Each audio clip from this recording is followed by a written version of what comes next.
Buenas tardes, muchas gracias por venir.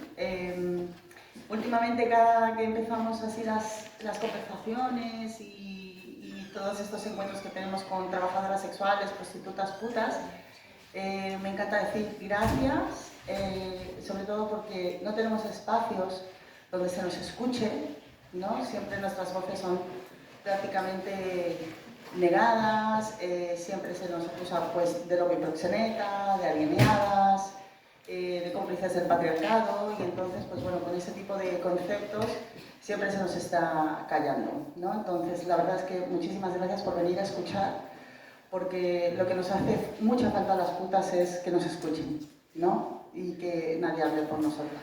Bueno, primero, pues agradecer a la Universidad de Murcia, por supuesto, a la Cátedra de Derechos Humanos y Derechos de la Naturaleza, en especial a la profesora Teresa Vicente, que es la que ha gestionado todo este espacio para que estemos aquí, las putas en la universidad.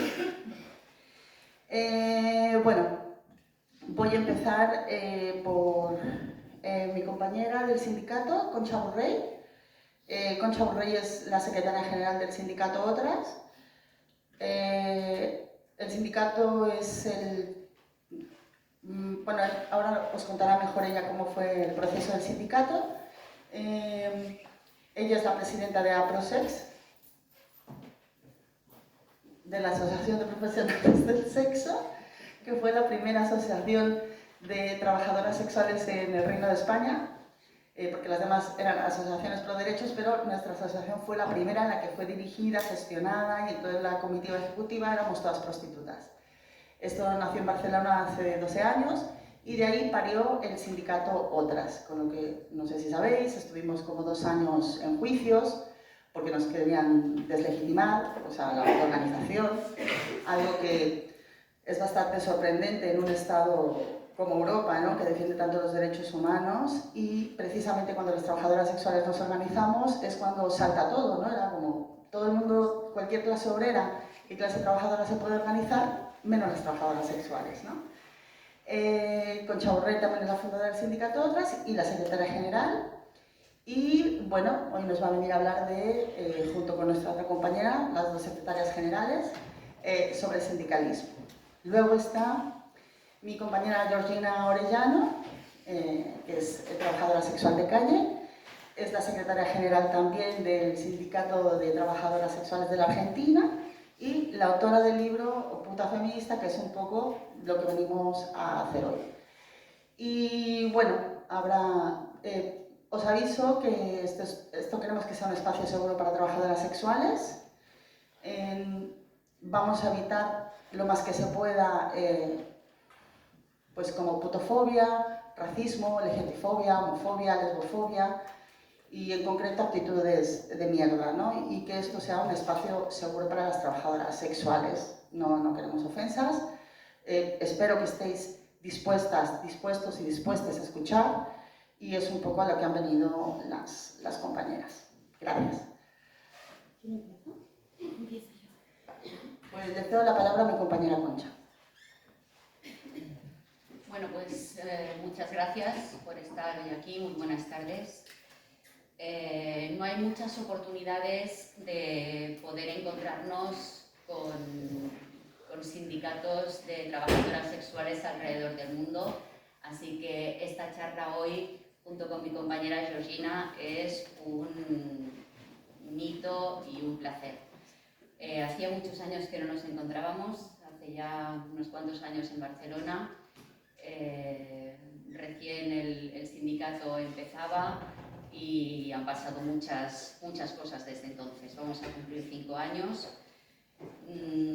3 de los cuales hemos estado judicializadas porque decían que el nuestro era un sindicato que lo que pretendía era, pues, de alguna manera hacer que todas las mujeres se volvieran putas. Que queríamos legalizar la prostitución, que queríamos, en fin, toda una serie de irrealidades. Vamos a ponerle un poquito de contexto, un poquito de decir las cosas de una manera un poco un poco complicada porque desde un sindicato ni se puede legalizar ninguna ley, ni se puede tirar adelante ningún tipo de proyecto como el que vamos a legalizar el ejercicio de la prostitución. Ojalá estuviera eso en nuestras manos porque a estas horas ya estaría hecho, pero no es eso. Lo fundamental en un sindicato es intentar que las trabajadoras sexuales que no tienen contrato, que las trabajadoras sexuales que no tienen derecho puedan llegar a tenerlo y puedan y sepan pelear por sus derechos laborales. En eso consiste básicamente el trabajo de un sindicato, en formar, en informar a las compañeras para que puedan tener claros cuáles son sus derechos y cuáles son los abusos que se cometen día a día por parte de la patronal, por parte de los empresarios, por parte de personas que puedan estarse quedando con su dinero, sea un novio, sea un marido, sea un proxeneta, que sepan legalmente cuáles son las salidas que tienen y qué puede hacer un sindicato por ellas. En el sindicato otras pues tenemos atención psicológica, tenemos atención jurídica, procuramos dentro de nuestras limitadísimos problemas económicos, pues o posibilidades económicas, mejor dicho, pues que todo eso se ha llevado a cabo y tenemos la suerte de tener muchísimas voluntarias que en ese sentido pues ayudan entre compañeras, entre pares, ayudamos a que todo ese proyecto salga adelante. Evidentemente no es fácil, no es nada fácil llevar adelante un sindicato, no tenemos la experiencia que tiene Amar, nosotras todavía vamos en pañales, el 31 de julio cumpliremos 5 años, pero sí que recuerdo que cuando dimos la noticia de que íbamos a fundar un sindicato, pues nadie daba absolutamente un euro por nosotras. Todo el mundo nos decía que nos íbamos a estrellar, que un sindicato de trabajadoras sexuales en España no iba a poder ser, porque las putas cada una van por su lado, porque las putas no se sindican, porque las putas no saben trabajar en equipo, porque las putas. Como si las putas no fuéramos tú y tú. No es tu vecina del quinto, no fue tu madre en su juventud, no lo fue a lo mejor tu abuela antes de quedarse preñada y tener 5 hijos a los 22 años, y para tirar adelante su casa, pues a lo mejor sí tuvo que realizar algún tipo de trabajo sexual para tirar adelante una casa donde pues el abuelo se dedicaba, sí, a ganar dinero, pero a gastárselo en putas y en cerveza y en vino y en whiskies, en cubatas en aquella época, que era lo suyo, cubatita para acá, cubatita para allá, en clubs, y cuando llegaba a su casa pues ya no tenía ni un puto euro, ¿no? Y os cuento esto porque, no sé, el caso de mi suegra, por ejemplo, ¿no? Que sí, mi suegro podía trabajar muchísimo, pero cuando llegaba a su casa, en el transcurso del viaje de País Vasco hasta Sevilla, ya se lo había gastado todo y mi suegra pues tuvo que hacer auténticas maravillas para tirar adelante 6 hijos. Por lo tanto, yo creo que juzgar, y sobre todo a veces como se hace desde la facultad, a las trabajadoras sexuales porque queremos organizarnos, porque queremos trabajar, porque queremos venir aquí a explicaros qué es lo que está pasando con nuestro trabajo, en qué condiciones estamos, cómo trabajamos, cómo es nuestra vida, y que no somos ajenas a la sociedad, que cualquiera de nosotras en un momento determinado, de nosotros, en un momento determinado de nuestra vida podamos elegir puntualmente o como profesión el trabajo sexual, no tiene absolutamente nada de malo. Tampoco lo tiene de bueno, es simplemente un trabajo. Y como cualquier trabajo, nosotras entendemos que tiene que estar regulado, que tiene que estar bien pensado, que tiene que haber una legislación que ampare a las trabajadoras y trabajadores que ejercen esta profesión, y no hay mucho más que decir. Quiero decir, los sindicatos ya se inventaron en el siglo XIX, no estamos inventando la rueda, estamos poniendo en marcha un mecanismo que es de clase, un mecanismo que es para que las mujeres y los hombres que quieran sindicarse, que quieran formarse, que quieran saber más sobre sus derechos laborales, puedan hacerlo. Por eso desde el Sindicato Otras hemos apostado muchísimo por la formación sindicalista. Y creo que eso es muy importante y hemos visto en muchísimas ocasiones, hemos tenido la suerte de contar con el apoyo de CATS a la hora de ir a visitar clubs y ha sido como muchísimas mujeres ni siquiera pensaban ni soñaban con que podían tener un contrato. Hoy esas mujeres tienen un contrato. Por lo tanto, quizá también nos ha marcado mucho y lo hemos visto a lo largo de estos años, el hecho de tener que pasar por una pandemia, ¿no? Creo que cuando las mujeres en los clubs se quedaron sin un ERTE, se quedaron sin un sueldo, se quedaron sin trabajo y se quedaron sin espacio donde vivir, eso les hizo ver con más claridad la importancia de un contrato de trabajo.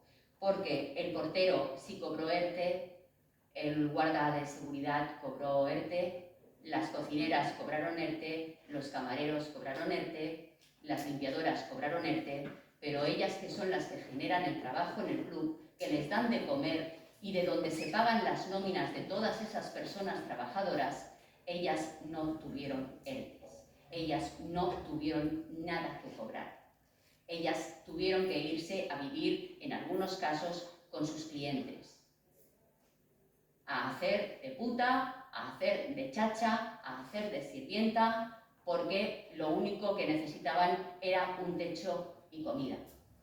Cuando esto se ha dado es cuando las mujeres en realidad se han dado cuenta de la importancia de tener un contrato de trabajo. Y no es fácil porque escuchar, hay que tener cierto estómago y cierto esófago y una cantidad importante de mucosa en los intestinos para ir a hablar con estos empresarios, con estos patronos, que son en un 90%, voy a ser generosa, en un 95% unos auténticos impresentables que hablan de las mujeres como sus chicas, que hablan de las mujeres como ellas, estas, y dicen, esta le va a querer un contrato, ¿a que tú no quieres un contrato? Y claro, la trabajadora que depende de ese dinero, que depende de lo que ese señor le pague, pues evidentemente dice, no, yo un contrato, ¿yo para qué quiero un contrato? No ha sido una labor fácil pactar con los empresarios, pero sí también ha sido muy satisfactorio ver que cada vez y en cada vez más provincias de España estamos consiguiendo que el sindicalismo entre por la puerta y que de alguna manera las mujeres tomen conciencia de qué está pasando, de que si se hacen, no sé, daño en un pie con esos taconazos con los que las hacen andar los empresarios, bajando unas escaleras, se tuercen un tobillo y tienen que estar 3 semanas con el pie en alto, pues que puedan cobrar una baja laboral. Que si tenemos un problema con un jefe, con un encargado, pues haya una intermediación para que eso no recaiga en que ya se le pone una cruz a esa trabajadora y automáticamente o se la echa o se la relega o se le da los peores clientes o se la invita directamente a no bajar a las salas si es el caso de un club. Yo creo que hay muchísimas cosas que son muy importantes en el mundo del sindicalismo y que en cualquier otro sector se ha entendido perfectísimamente, pero parecía que cuando las putas nos queríamos sindicalizar, pues, ¿de qué me estás hablando? ¿Un sindicato de putas esto qué es? ¿A dónde vamos a llegar? Es que el mundo está perdido. Bueno, es que el mundo puede que esté perdido, pero las trabajadoras que trabajan para terceros necesitan contratos y necesitan derechos. Y una trabajadora cuando se queda embarazada necesita una baja maternal, necesita poder cuidar de sus bebés. igual que cualquier otra mujer en este país. Necesitamos que las mujeres migrantes tengan sus papeles para poder ser contratadas. Y esto es tan fácil como obtener una oferta de trabajo por parte del empresario e ir a recoger un NIE. Y con eso ya puede haber un contrato. ¿No son los mejores contratos? No, no lo son. Pero es un comienzo. Porque no vamos a empezar por arriba, lamentablemente. Tiene que haber acuerdos, tiene que haber encuentros, tiene que haber muchas charlas, las mujeres tienen que participar en todo eso, tiene que haber un proyecto de ley que diga cómo va a ser todo esto, y todo esto todavía no está. Todavía no está. Pero bueno, en 5 años creo que hemos hecho cosas lo suficientemente importantes para mejorar la vida de las y los trabajadores sexuales en este país. También creo que hay muchas formas de ejercer prostitución. No todos son clubs, no todos son pisos y no todo es trabajo independiente. Hay muchas voces que dicen, no, es que lo mejor es trabajar de forma independiente y no depender de terceros. Coño, claro, perfecto, maravilloso. Pero ¿y qué hacemos con las 200.000 mujeres que están trabajando en los clubs ahora mismo? ¿Qué hacemos con ellas? Las mandamos a sus países, las mandamos a sus casas, les montamos unos refugios. ¿Qué hacemos con ellas? Porque ese es un modo de trabajar, pero además es el sitio donde viven y donde están empadronadas. Por lo tanto, hay que escucharlas a ellas y decidir qué es lo que quieren hacer. Yo creo que la escucha es muy importante para poder llegar a acuerdos. Y cuando no se escucha a las trabajadoras del sector, estamos perdidas. Hay que escuchar las demandas de las trabajadoras para poder hacer proyectos que realmente sirvan, para que les sirvan, para que cuando se vayan a sus casas tengan derechos laborales. ¿Qué pasa con las mujeres que están en la calle y evidentemente no están trabajando para un empresario? Están allí y están trabajando por su cuenta. Tenemos un problema que se llama ordenanzas municipales y por desgracia cada vez lo vemos más, las ordenanzas municipales en contra de que se ejerza prostitución en la calle son más y más las ciudades que se suman a ellas.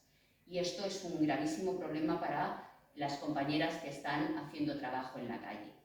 Y muchas de vosotras ahora mismo os estaréis preguntando, coño, pues que te dejen la calle y se pongan a trabajar como independientes o se vayan a un club, que salgan de la calle. Que salgan de la calle, no es un espacio seguro para estar, en invierno hace frío, en verano hace calor, están expuestas, pueden atropellarlas, las atracan, está el problema de la policía que las acosa constantemente con la ley Mordaza, sí, pero lo que yo os decía de la escucha es que ellas no quieren dejar la calle, no quieren trabajar para terceros, quieren estar en la calle y trabajar para ellas. Quieren llegar un día a las 5, un día a las 3 y un día a las 9. Quieren irse un día a las 5 de la madrugada, otros quieren irse a las 3 y otros prefieren quedarse hasta las 7 de la mañana. Durante la pandemia, estas mujeres salían a escondidas, ganándose multas, porque estaban incumpliendo la ley, porque tenían que estar en su casa confinadas. Pero si estaban confinadas, no tenían con qué comer.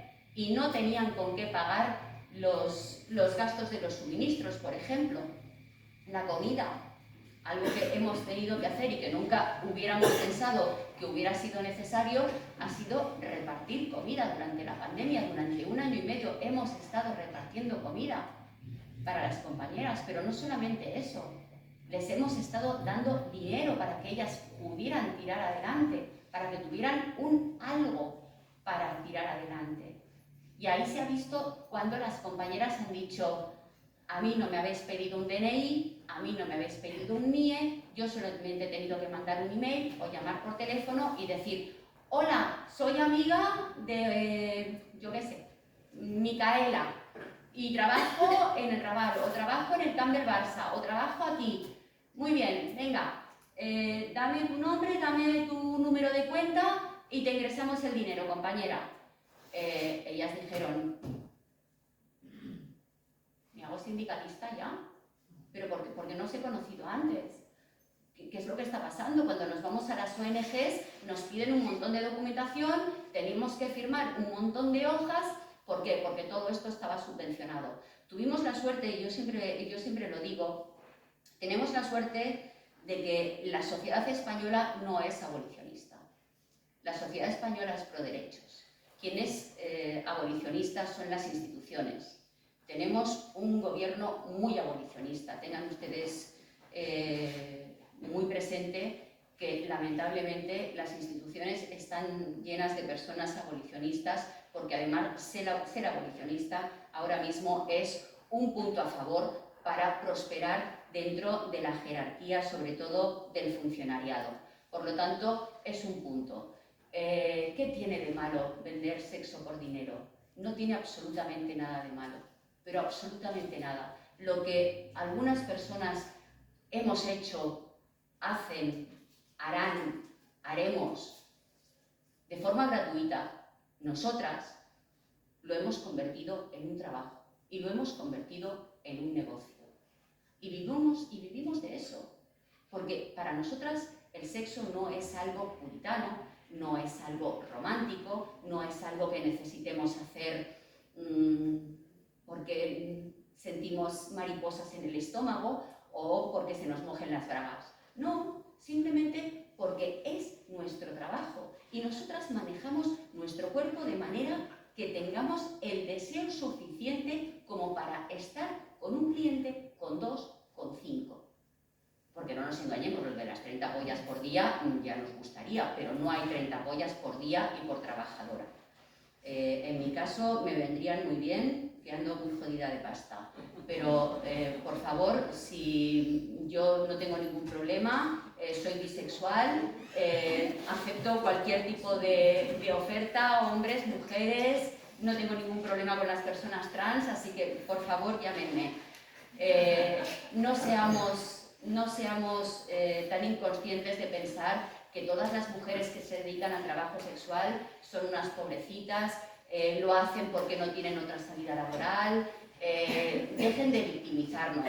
Todo el mundo sabe hacer más cosas. Todo el mundo puede dejar un trabajo y empezar otro. Todo el mundo puede trabajar y estudiar a la vez.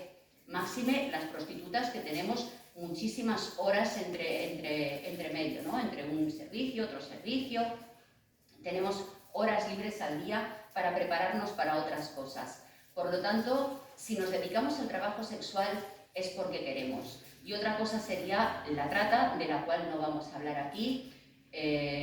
Mucha fuerza sobre todo a todas las personas que están sufriendo cualquier tipo de situación de trata en este momento en el mundo, porque es una situación que vulnera cualquier tipo de derecho humano, todos y cada uno de ellos. Pero lamentablemente las trabajadoras sexuales no tenemos ningún tipo de culpa de que haya trata, como no la tienen las trabajadoras de Huelva, como no lo tienen las internas. Hacer un trabajo no te da el poder de controlar las mafias de la trata de personas, no te lo da. He agotado mi tiempo, muchísimas gracias por la atención y cedo la palabra a mi compañera Georgina. Gracias.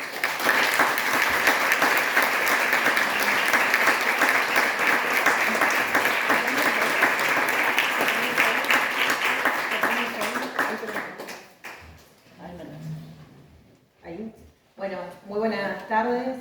Primero agradecer a la Facultad de Derecho, a las distintas organizaciones colectivas de trabajadoras y trabajadores sexuales del Estado español que han hecho posible que, bueno, que esté hoy acá, como he estado también compartiendo la experiencia sindical de AMAR, el Sindicato de Trabajadoras y Trabajadores Sexuales, en otras ciudades como Madrid y Granada, y todavía nos espera un recorrido con las compañeras de Valencia y con las compañeras y compañeros de Barcelona. Así que muy agradecida. La experiencia sindical de AMAR es una experiencia que, compartiendo distintas miradas con las trabajadoras y los trabajadores, tiene muchas diferencias con respecto a la herramienta sindical como es pensada en el Estado español. y cómo ha surgido su construcción. AMAR es una organización que tiene ya 28 años. Tener 28 años te da una experiencia, y tener esa experiencia es parte de la fortaleza que tenemos quienes ejercemos el trabajo sexual en la Argentina. Una experiencia sindical que nació en un calabozo. Las primeras reuniones, asambleas, no fueron en pisos, no fueron en bares, no fueron en zonas de trabajo, fueron en la comisaría, fueron en una celda donde prácticamente las compañeras en los años 90 en la Ciudad Autónoma de Buenos Aires pasaban parte de sus días cumpliendo la criminalización del trabajo sexual en el espacio público, condenas que iban de 30 a 60 días, y si vos eras residente, la pena era más alta, llegaba a los 90, a los 120 días. Las personas que iban a visitar a las compañeras llevando lo que nosotras en Argentina llamamos el bagallo a las comisarías, que es frazada, alimentos, cigarrillos, en invierno abrigo, en verano agua. Primero eran 2 monjas que hacían asistencialismo con quienes ejercemos el trabajo sexual, visitaban en las celdas a quienes ejercían el trabajo sexual en los años 90, y también con ellas empezaron a acudir a las comisarías 2 sociólogas que estaban haciendo un informe académico dando cuenta de la situación de la prostitución callejera en la Ciudad Autónoma de Buenos Aires. Esas 2 sociólogas, entrevistando a las trabajadoras sexuales detenidas esa cantidad de días, comenzaron a explicarle la legislación. O sea, hasta ese momento íbamos presa, pero no sabíamos por qué nos llevaban presa. Pensábamos que pararnos en una esquina y cobrar por sexo o ejercer el trabajo sexual o la prostitución era un delito. Naturalizábamos muchísimo las prácticas violentas y las opresiones desplegadas por la fuerza de seguridad. Pensábamos que eso era lo que nos merecíamos. Nos merecíamos o pagarle a la policía para trabajar de manera tranquila o el calabozo. Sentíamos muchísima vergüenza y muchísima culpa por ejercer el trabajo sexual.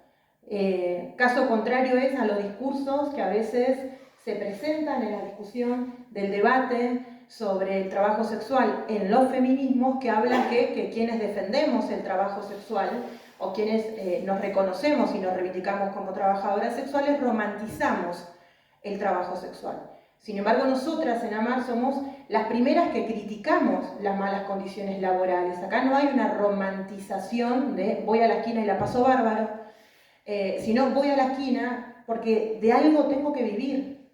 Y probé, como dijo Concha, nosotras hemos probado muchísimos trabajos que parecen que en el foco de esta mirada, que se mira con doble vara, y algunas miradas selectivas de ciertos sectores del feminismo, no importa en la discusión sobre la explotación laboral que se vive en el sistema capitalista. Nosotras fuimos explotadas desde que tuvimos que salir a trabajar de lo que sea. Trabajo registrado, trabajo informal, trabajo no reconocido, trabajo criminalizado. Siempre estuvo implicada en nuestros cuerpos, en nuestra vida y en nuestro proyecto laboral la explotación. La explotación, las malas condiciones laborales, los salarios bajos que cobrábamos, la cantidad de horas que le teníamos que dedicar a los trabajos, atravesar situaciones de humillaciones, malos tratos laborales, en muchos otros trabajos donde también se pone el cuerpo, porque todos y todas ponemos en todos los trabajos el cuerpo, ponemos las emociones, ponemos nuestro tiempo, y donde las trabajadoras sexuales ofrecemos un servicio, para nosotras no estamos vendiendo el cuerpo, sino ofrecemos un servicio que con los años de recorrido del sindicato, con los años de dar los debates en los espacios feministas, con los años de formación, en poder entender por qué tanta resistencia cuando nosotras exigimos tener obra social, hacer los aportes jubilatorios, acceso a la vivienda, a la educación, por qué hay tanta resistencia desde sectores feministas, por qué al Estado le gusta mejor mirar para otro lado y no meterse de lleno en la discusión tan polarizada que genera tensiones, incluso hasta actitudes virulentas, siempre donde se intenta delegitimar las voces, las trayectorias y las experiencias de quienes ejercemos el trabajo sexual en distintos espacios, en distintos ámbitos, con distintas formas de organización, pero que una vez que estamos con el cliente o la clienta, el trabajo es el mismo. Cobramos por ofrecer un servicio sexual. Después, las formas en cómo nos publicitamos, la forma en cómo captamos al cliente, la forma en cómo ejercemos el trabajo sexual, son diversas. La organización a la que yo represento, sus primeros 17 años, solamente estuvo compuesta por mujeres cis callejeras. Como la organización había nacido en un calabozo y las principales compañeras que eran atravesadas por la violencia policial eran las trabajadoras sexuales de la calle, ahí se gestó en una comisaría cuando estas dos sociólogas estaban haciendo este trabajo de investigación y comenzaron a transmitirle a las compañeras, a contarle por qué las llevaban presas, cuál era la legislación, qué se criminalizaba, y que ellas tenían la posibilidad de acercar a los organismos de derechos humanos en Argentina, de acercar a los organismos de derechos humanos su situación, porque los códigos contravencionales que son acá parecidas a las ordenanzas municipales o la ley de mordanza que hablaban las compañeras, en Argentina vienen desde el proceso de la dictadura militar. Son las últimas figuras que quedan en una democracia tan debilitada en nuestro país. Sigue habiendo estas figuras que sigue utilizando la policía para desplegar racias, procedimientos inhumanos, tratos vejatorios y violaciones constantes a los derechos humanos de quienes ejercemos el trabajo sexual en el espacio público. Los primeros 17 años, como conté recién, estuvo únicamente nucleado por mujeres cis que ejercían trabajo sexual en el espacio público, en la calle, las principales afectadas por estas ordenanzas municipales que vienen del proceso de la dictadura militar, y a 40 años que vamos a cumplir este 10 de diciembre, 40 años de la democracia, siguen quedando todavía esas secuelas de la violencia que ha generado en nuestro país y en América Latina y el Caribe los procesos que han terminado con gobiernos populares, ¿no? Así que cuando cumplíamos 17 años empezó a discutirse en nuestro país la posibilidad de que haya una legislación tendiente a combatir la trata de personas. Nosotras, desconocedoras de que había un lobby parlamentario donde se estaba incidiendo equiparar trata de personas con fines de explotación sexual igual al ejercicio del trabajo sexual, estábamos un poco atravesadas también por otras demandas de las compañeras, digamos, el sindicato, por lo menos la herramienta de AMAR, y que construimos, no solamente es poder cambiar las legislaciones, sabemos que son necesarias tener leyes, modificar las legislaciones, pero también damos cuenta que las leyes no son la panacea, por lo menos no son la panacea para quienes atravesamos el estigma social. Una ley te puede dar derechos que son necesarios, que son urgentes, pero no te da quitarte el estigma y ser aceptada socialmente y poder decirle a tu familia, a tu entorno verdaderamente quién sos y poder transitar libremente en esta sociedad sin que te rechacen, te discriminen, te señalen o te cuestionen. Entonces hacíamos muchísimo trabajo de incidencia, pero también de sensibilización, sobre todo enfocado en el acceso a la salud. Hacíamos trabajo de sensibilizar a los médicos, a las enfermeras, para que las compañeras puedan acceder a una salud integral, quitando ese estigma de que la salud de las trabajadoras sexuales solo pasa de nuestra cintura para abajo, y parece ser que las únicas dos ventanillas que nos deben de atender es la ginecológica por un lado y después VIH y tirarnos caja de preservativo por el otro. Nosotras estábamos un poco agotadas de que esa sea la política estatal.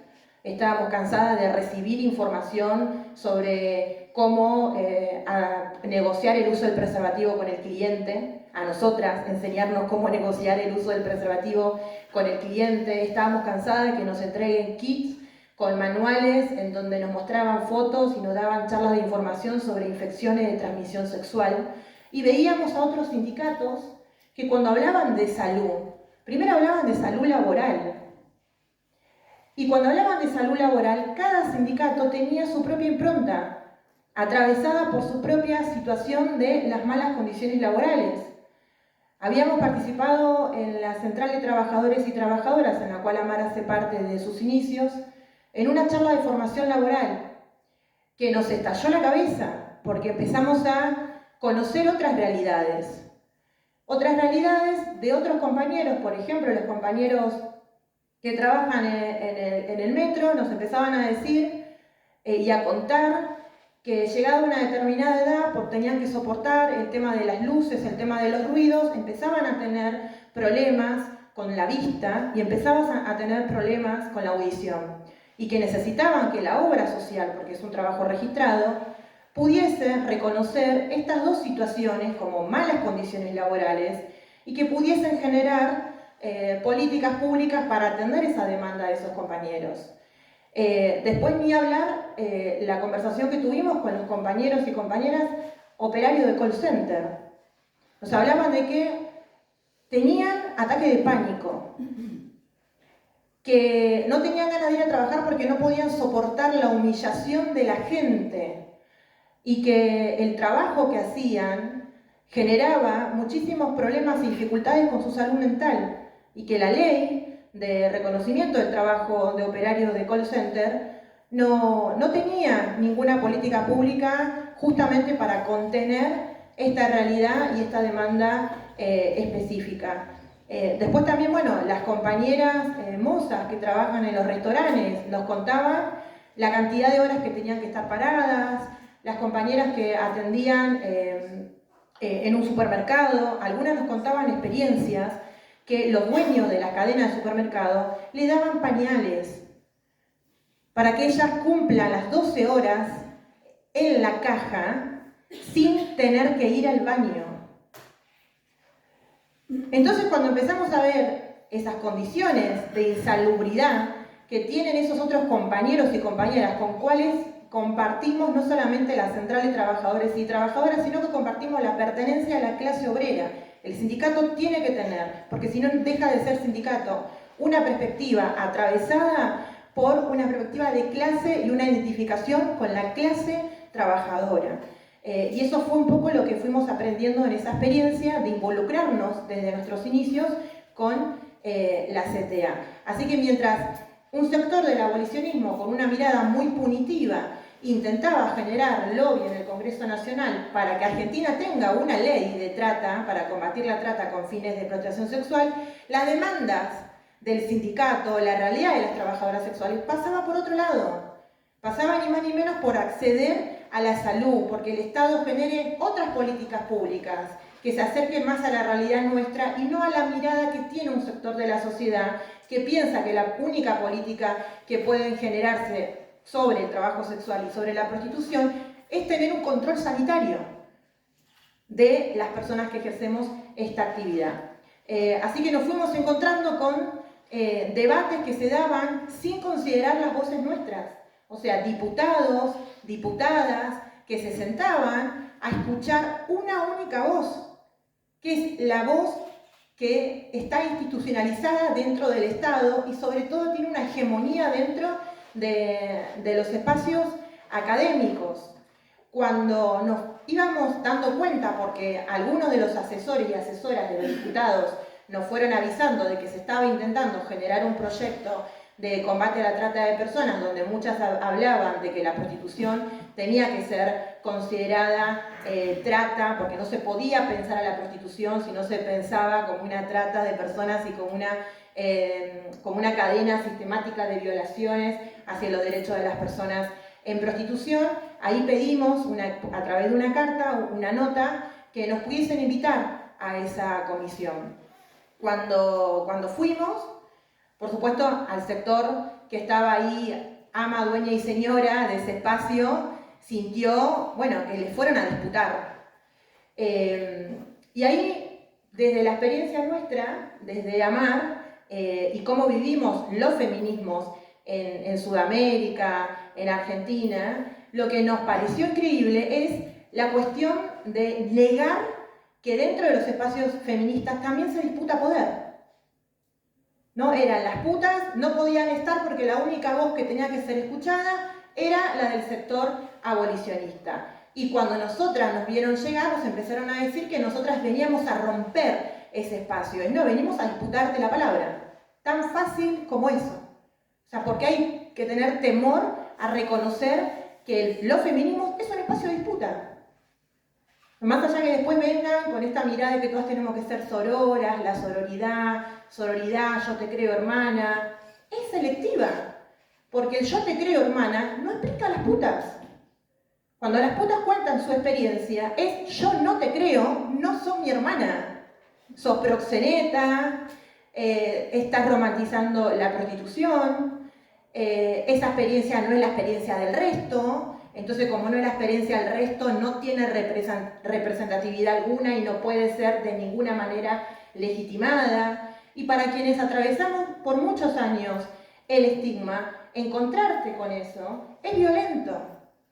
O sea, salir del proceso de ocultamiento, de las distintas estrategias que las putas tuvimos que gestar para que nadie se dé cuenta que lo que verdaderamente hago es el trabajo sexual. Y vivir todo el tiempo con el temor de que tu familia, tus hijas, tus amigues se enteren y que lo primero que hagan no es ni abrazarte, ni preguntarte, ni respetarte, sino todo lo contrario. Es cuestionarte, es rechazarte, quitarte el saludo, excluirte de la institución familiar. Y hay un montón de compañeras que deciden generar el trabajo sexual y realizar el trabajo sexual en contexto de clandestinidad y de ocultamiento, porque no es la visibilización, no es una herramienta y una realidad de todas las trabajadoras sexuales. No todas las personas que ejercen el trabajo sexual quieren ser visibles.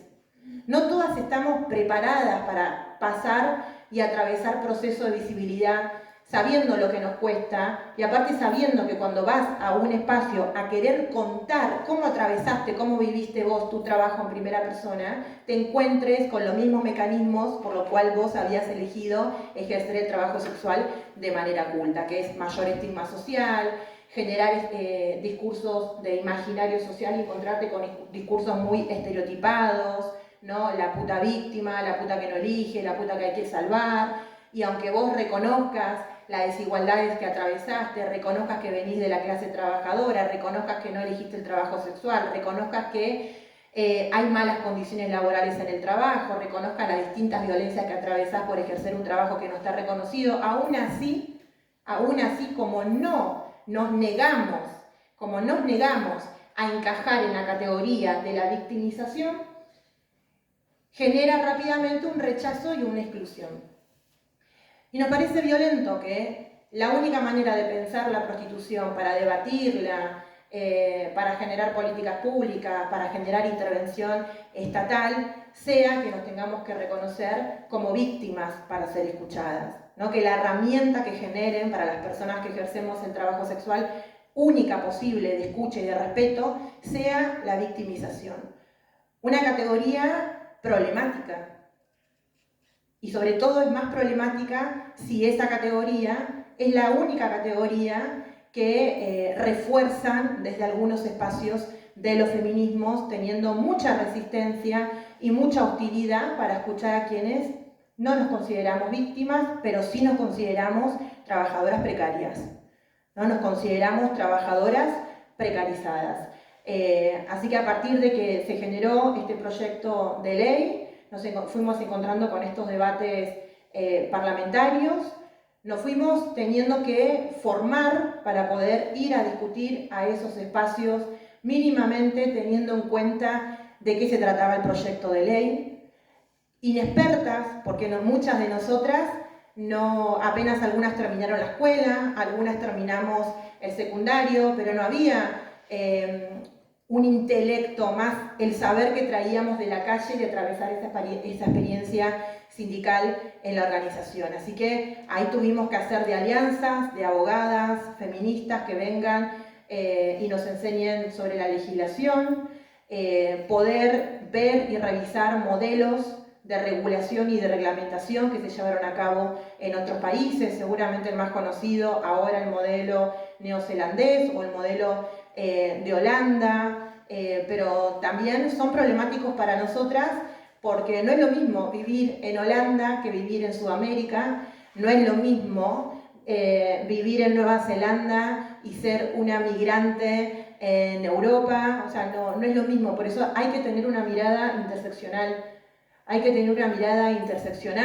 en clave feminista, en clave antipunitivista y sobre todo en clave de clase, que es la perspectiva que sí o sí tienen que tener no solamente los sindicatos de trabajadoras sexuales, sino todos los sindicatos de trabajadores y trabajadoras de distintos mercados.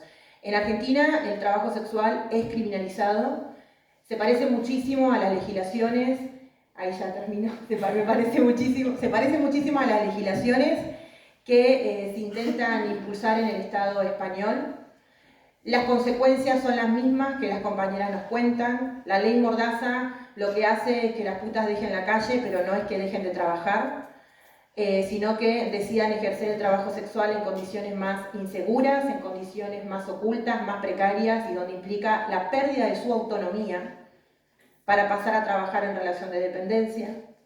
Entonces se piensa que saco la ley Mordaza para tener un control de quién hace uso o no del espacio público, como la multo y le lleno de multas a las trabajadoras sexuales, ellas se van a cansar de tener que pagar todas esas multas y de una manera hasta casi fantasiosa, infantil, piensa que vamos a abandonar la prostitución y nos vamos a dedicar a trabajos más honestos y dignos.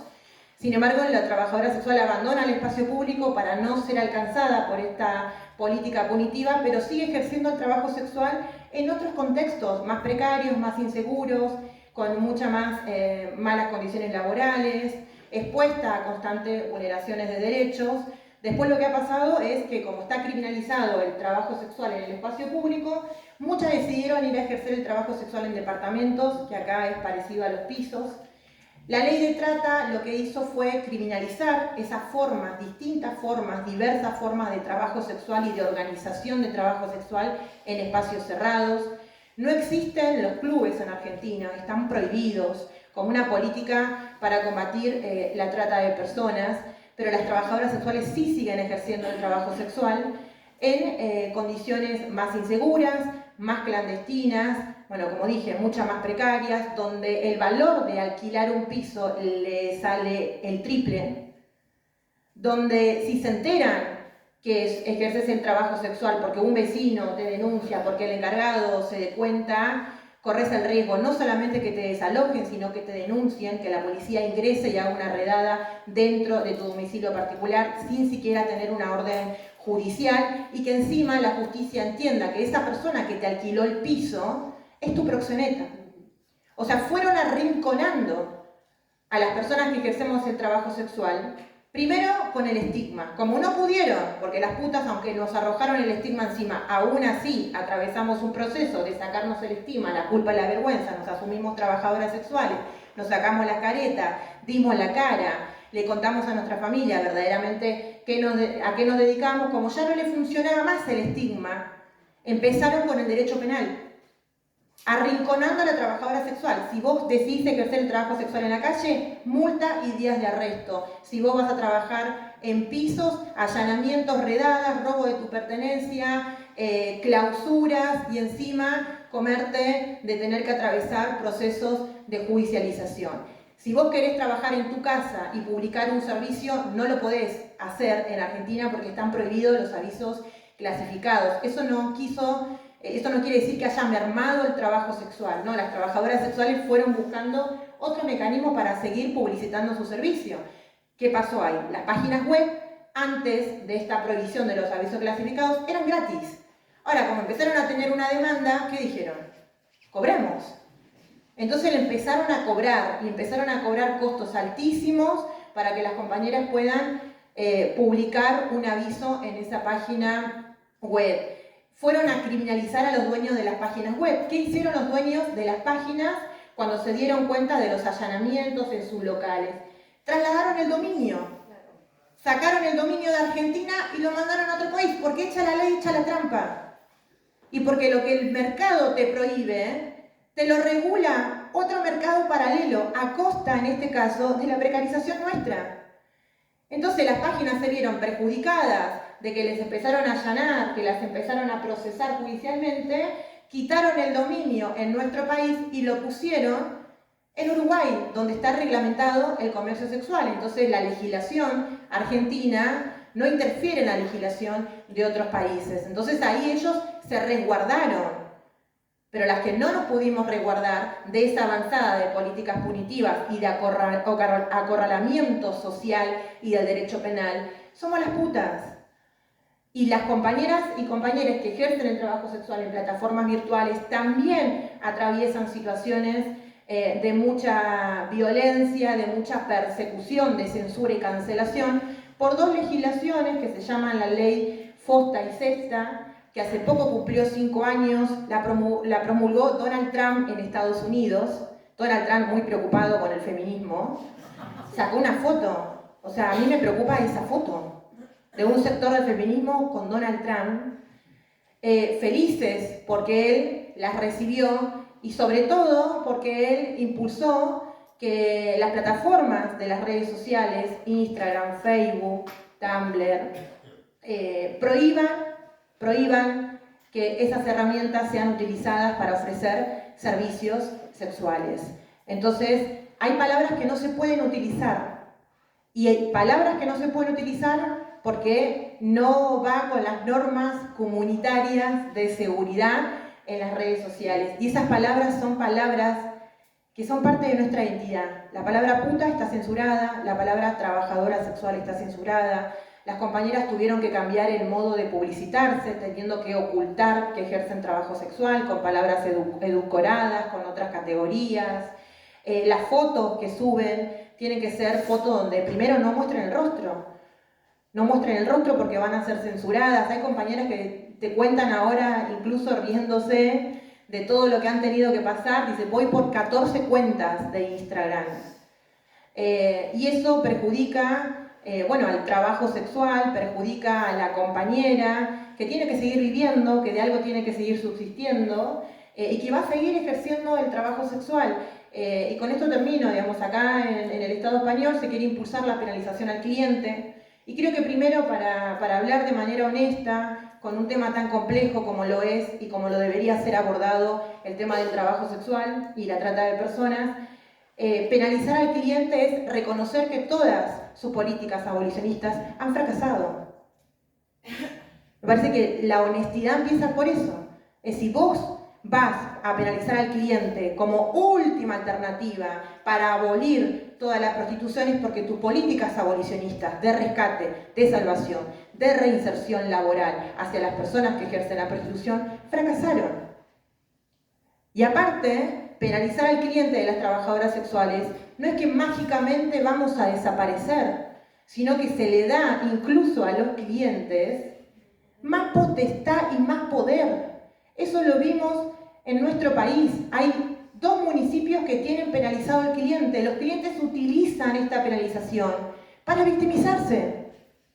O sea, la victimización cambia, ¿no?, de bando y genera el feminismo abolicionista que los clientes intenten imponerte sus propias condiciones, porque los que están en riesgo son ellos.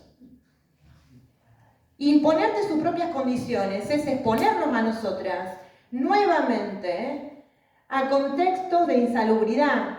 Clientes que no quieren negociar el uso del preservativo, clientes que te quieren pagar menos de lo que vos querés, deja más expuestas a las compañeras, digamos las compañeras de la provincia de Salta, donde está penalizado el cliente, en el norte de Argentina, se desplazaron de la provincia a buscar otros municipios, otras provincias donde puedan ejercer el trabajo sexual sin ser alcanzadas por esta política punitiva. Y en la provincia de Mendoza, en la ciudad de Mendoza, se penalizó al cliente de prostitución en el centro de la ciudad. ¿Y eso qué hizo? Que se vayan afuera.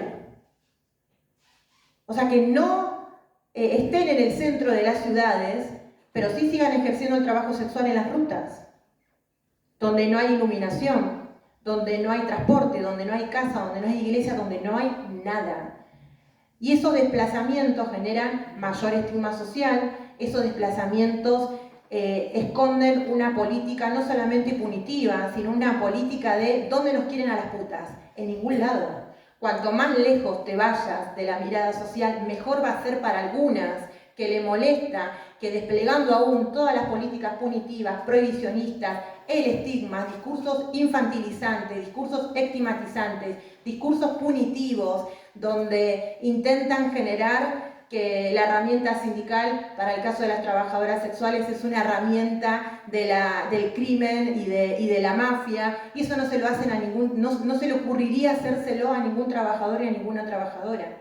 En Argentina están, por ejemplo, organizados también los trabajadores rurales, los que trabajan en el campo, están organizados los trabajadores que trabajan en el mercado textil, que lejos de intervenir el Estado clausurando esos campos, prohibiendo la compra de alimentos en el mercado, que se sabe que subsisten con un montón de familias, incluso niños, explotados y que son víctimas claramente de trata y de explotación. Ahí la mirada que tuvo el Estado fue la intervención laboral con registro. O sea, para combatir la trata de personas, mágicamente, cuando hay otros mercados laborales como el trabajo textil y el trabajo rural, el Estado interviene con inspecciones, con registro, con derechos laborales y con mesas de trabajo donde se escucha principalmente las voces de esos compañeros y de esas compañeras y se despliegan políticas básicamente y principalmente para generarle mayor autonomía y que no tengan que estar expuestos a condiciones de explotación. Una de las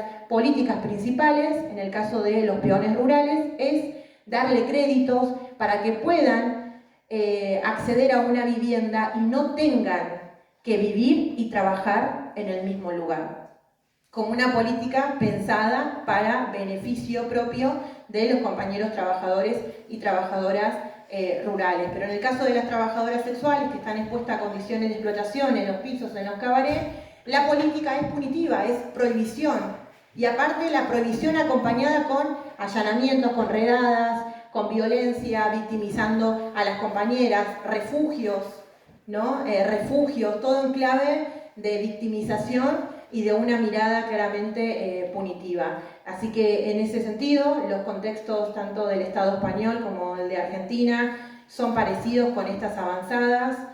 No solamente se da en estos dos países, sino que lamentablemente se despliegan en la mayor cantidad de países, que la salida de algunos feminismos va por el punitivismo, porque hay un viraje al punitivismo, y para nosotras es preocupante porque está en juego ni más ni menos que las vidas nuestras, nuestro trabajo, nuestros ingresos, y sobre todo lo que está en juego es que es una realidad, que las putas existimos, que tenemos que resistir a esta avanzada de políticas y que la herramienta para salir a luchar es la unidad del movimiento de trabajadoras y trabajadores, es generar consensos, es tener en cuenta todas y cada una de las miradas de las distintas experiencias de compañeras y compañeros que ejercen el trabajo sexual, es generar acuerdos para salir todas juntas con un único discurso que nos represente y que nos contenga, y sobre todo pensando no los intereses individuales de cada una de nosotras, sino los intereses colectivos. Lo que importa y el horizonte es que nosotras estamos acá y tenemos la posibilidad de hablar, pero hay un montón de otras compañeras que no, y que la están pasando mal, y que son precarias y que no tienen documentos. Entonces el sindicalismo, el horizonte es la transformación de todas, es que todas lleguemos con dignidad, con salidas al trabajo sexual que impliquen la jubilación, que haya oportunidades laborales para las que no quieran ejercer el trabajo sexual, pero que haya derechos laborales para las que sí queremos seguir ejerciendo el trabajo sexual en mejores condiciones laborales, y pensar un modelo sindical en donde incluya a todas y que el modelo sindical cierre con todas y con todes adentro. Así que muchísimas gracias y un placer compartir con ustedes las distintas experiencias y mucha fuerza en la lucha.